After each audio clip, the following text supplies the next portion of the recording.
বাংলাদেশের ই-স্পোর্টস অ্যারেনার সেরাদের সেরা রাশার যাকে বলা হয়ে থাকে, he is none other than blade right now. এবং ব্লেড কি পারবেন কিনা একটা লাস্ট মোমেন্টের ক্লাচ, আমরা এর আগেও ব্লেড কেমন ক্লাচ করতে দেখেছি, তবে আজকে যেন এই জিনিসটা বেশ খানিকটা টাফ হয়ে যেতে পারে। সাজিবের কাছে যাবেন, ব্লেড প্রথম নকটা বের করবেন, ব্লেডের দুর্দান্ত নক ছিল, ব্লেড ফিনিশ করেছেন এই মুহূর্তে।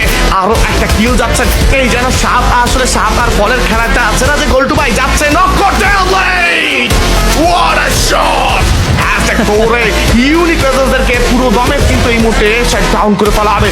Blade can get a clutch, ব্লেডের একটা ক্লাচ আসতে পারে। I believe in blade and the audience also believe in the blade, কাজ তারা জানেন এই মুহূর্তে যে ব্লেড যে কোনো কিছু করতে পারে। ফাইটে এঙ্গেজ হয়ে যাবে ট্যাঙ্কসের সঙ্গে, কিন্তু এই টিম এরর ইউনিট ক্লোজে যাচ্ছেন, M79 বেশি ক্লোজে কিন্তু টাচ করবেন, স্পাইন নিজের পজিশন থেকে একটু পেছনে আছে, আলফা যাবেন এই মুহূর্তে প্রথম নকটাকে দেবে, আপাতত রাইহান হয়ে গিয়েছেন if I am not wrong, but ব্লেডের charge, blade double knock, blade double knock right now, Blade on top, goes to get the finish cut down, Nuari with the shot, sniper shot গিয়েছে, Blade এর জন্য 1v1, Blade এর জন্য 1v1, Blade এর জন্য 1v1, ভাই ভাই